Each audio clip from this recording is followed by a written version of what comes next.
So today I'm going to talk about some of the possible uses of the Grape Cup. So this is a Bronze Age vessel. It was found in a grave site that's called the Wilsford G7 site. The use of the Grape Cup is a bit of a mystery. There have been a number of suggestions, so we're going to try some of the suggestions out today. Some of them I think are a little more likely than others. We'll quickly talk through the features of the Grape Cup, but if you want to learn more about how it was made, we have a video on how it was made on our channel as well.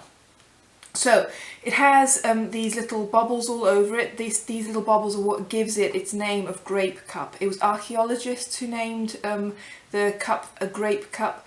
The people who made it will probably have never seen a grape, so they wouldn't have been calling it that. So it's a bit of a misleading name because it has absolutely nothing to do with actual grapes. It is only the shape of it that has given it that name. The internal surface of the Grape Cup is quite rough, leading some people to suggest it might be a grater of some kind. So we're going to give give that a go, or perhaps it was used for squashing berries. So either used as a grater or used for squashing berries is the idea. The external surface, as I've said, has these little bubbles, and between the little bubbles of clay you've got these holes pressed through, but roughly pressed through, which is why you have this roughened surface on the inside. So one of the suggestions people regularly give is that it was somehow used to squash berries or grate food, and that you would use the internal surface to squash a berry into there, and that the juice would then run through the tiny little holes is, I believe, the idea. The closest berry we could get to anything that would happen natively, so to a blackberry at this time of year, has been the raspberry, so we're going to give it a go. So the idea being that you would kind of use it in there and perhaps grate it round. The issue is it's a very small internal surface if you're going to use it for grating, and I think if you were going to grate, frankly, you would have the grating surface on the outside, not on the inside, and I feel like I'm just making a mess at the minute. This does not feel like the most... So I'm getting a sort of jam on the inside, but nothing coming out. I think I'm just making a mess, to be honest. I mean, you know, it is mashing it up, but to what degree you'd get any of that out again in any... Yeah, not really. You're getting something coming out, but mainly what has happened is I've made a mess. I'm seeing no evidence of juice coming out on the outside. Got a couple more, we'll give it a go. See if I can get something out. Nope. I am really trying to force any liquid out through those holes. But okay, you are getting a very slight amount of juice. So after 4 raspberries, we are getting a small amount of juice. But I have to say, to me, I'm not seeing this as being a particularly logical way to mash up berries. So yeah, so with some serious effort, you can get a few little blobs of juice coming out of your Grape Cup, but it seems like a lot of effort for very little result, and the internal surface of the cup is frankly a mess. So I'm not convinced by the greater berry smashing theory, and I'm gonna have to go wash my hands now. So trying to mash the berries, it just created such a mess in there that would be really difficult to clear out.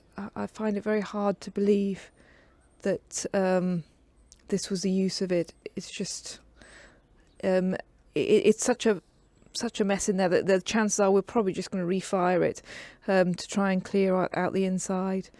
And I struggle to believe that this was the use of it. I mean, people have also suggested a strainer, but if you're straining something, it's got lumps and bumps in it. As it strains through, you're going to get this mess again, and it's not going to be long before the whole thing is bunged up. All the holes are bunged up. So yeah, I do not think it had anything to do with food preparation myself. I am prepared to be wrong, but that is my opinion. So another theory that people have is it's some kind of an incense burning cup. So I have got some hot coals here. I'm going to add them slowly so we don't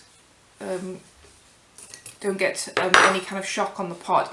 If it heats up too quickly, it could cause thermal shock, which is where the expansion is too quick and you get a fracture in the clay. So we're going to try and avoid that by just adding this nice and slowly. So the coals I'll test with some incense that I have, some items for burning as incense, but the coals are also part of the other theory that people have, which is that this could have been some kind of a hand warmer. So I can feel the heat coming out of that now, which is lovely, so I can feel a nice heat coming out of it now. But eventually the heat should dissipate and come through the surface of the pot as well. So just add a bit more. There we are. So just gently adding some coal. Now obviously people living in the Bronze Age would likely have had a fire going in their home hearth at all times, so getting a little bit of charcoal would have been an easy enough thing to do. And yeah, that is nice and warm already. So the idea is that these little bubbles of clay, they stop your fingers from making direct contact with the pot, so with the internal pot. They hold your hands a little bit away from the surface, so as the heat comes out, it's not going to get so hot that it's going to burn you, because you've got air flowing between your fingers and the little beads of clay, which just creates enough airflow for you not to start to burn your hands. So you'd be able to get this warmed up and keep your hands nice and toasty. The other possible theory is they've been found in burials, so perhaps it is that you would take some of your coals from your hearth fire at home, or the hearth fire of the person who is being buried, and you would take these to the place where their body was going to get cremated, and so their cremation pyre would be lit by the home hearth, which I think is quite a nice idea. So for ritual use, we like a lot of ritual use when it comes to these things. So yeah, that's warming nicely, and I'm starting to feel the heat coming through the sides of the pot. I can definitely feel it coming off the top, but I'm starting to feel the heat coming through the sides as well, which is nice. It's pleasant, that. And still not getting enough heat coming through that it's going to burn me. Definitely warm on top and definitely warm around the sides there. So a hand warmer would be a logical thing, and it would also work for carrying these embers down to a funerary pyre. So now we've got some juniper berries. I tried to research what sort of incense would be burned at this time, and I was finding it tricky, so perhaps someone out there knows. It's not our specialty is the pots, but I was trying to get it as accurate as possible, and juniper berries are native to Britain. The other thing that I have is a little bit of pine resin. So these items, they could also have been used, as well as it being a hand warmer, and that is warming really nicely. As well as it being a hand warmer, it could also have been used for incense as well. You could keep your hands warm and burn some incense. So I'm just going to take a little bit of the pine and place that in, and instantly you start to get a little bit of smoking. Now, I find with the pine, it's got a very medicinal kind of smell to it, so it smells medical. It smells like it might be doing you some good, so perhaps that is why it was used. But I also find it a little bit intense, possibly a bit strong. I have not burnt the juniper berries yet, so we'll see what they're like. Now it may be that they crushed up, say, resins and berries together to create smells. It may be that they just individually used them, but we're going to try a dried juniper there. And now you're getting that nice medicinal piney smell. It is intense, but I've only used a little bit for that reason. And I would say with these incenses, it is important to just go steady with them. Don't add too much, because it does get very strong very quickly.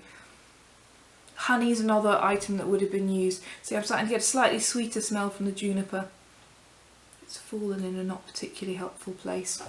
There we are. So, so yeah, possible uses for the grape cup. We have the berry experiment, which I had to get a different cup to try out later experiments because it doesn't seem to work to me. And the grater, it's a very awkward internal surface if you were using it as a grater. The hand warmer, it's getting quite nice. I feel like I want to keep my hands there because it is nice and cozy without being too intense. You would also be able to carry this, I think, for a fair distance before it got so hot that it became uncomfortable. So I think it could have been used for transporting ashes, embers to a funeral pyre. And yeah, that's nice. The incense is nice. A small amount and you get quite a nice smell. So these are all the possibilities of a grape cup. So the final experiment we're going to try with the grape cup is people have suggested that perhaps these little holes allowed light to come through, creating a sort of pretty effect. This is something that works with the Stonehenge cup, which does create a nice light display. However, as I mentioned earlier, the holes for the grape cup aren't pierced through that effectively. The person who was doing it wasn't trying too hard to get those holes cleaned up. So some of them don't go fully all the way through the pot, so we'll see if this works. Now, the easiest way to do this is to get a tea light and place it in there. That would be the easiest way to do it, but that's not going to be the way, obviously, that people of the Bronze Age have done this. So we're going to try a more authentic method. So we have got a little piece of wick. They would have had cordage of some kind that they could have used. And we're going to wrap it round this wick. I'm trying to massage some of the tallow into the wick there to make sure that we definitely get a good burn on that wick. And then that is going to get dropped into the base of our grape cup and we will light it shortly. I might cheat and use a match and we'll see if this works, as some people have suggested, to create a nice light display. I'll show you in a minute. So we've got our tallow candle inside our grape cup. We're going to have a look, see if we can see anything. Yeah, you're getting the odd pinprick of light, but you're not getting a great deal of projection there. It's not projecting its light down. I will move the camera down, see if we can get a better view. It's not giving you a particularly strong projection. I don't think that the holes are not pierced sufficiently. Giving it turns, seeing if we can get any more, but yeah, you're getting, like I say, the odd dot of light. Nothing major. There's not enough light to come through to provide much lighting. If the atmosphere was smoky, perhaps you would get you would get streaks of light. As it is in a non-smoky atmosphere, it's not doing much. And I have to say, in here we have got fire alarms, so I'm not going to start adding too much smoke to the atmosphere. So it's unlikely that the grape cup was used for any sort of projecting light. If you have any other theories, we would be interested in hearing them, and as long as they're not too far-fetched, we might have a go at them as well.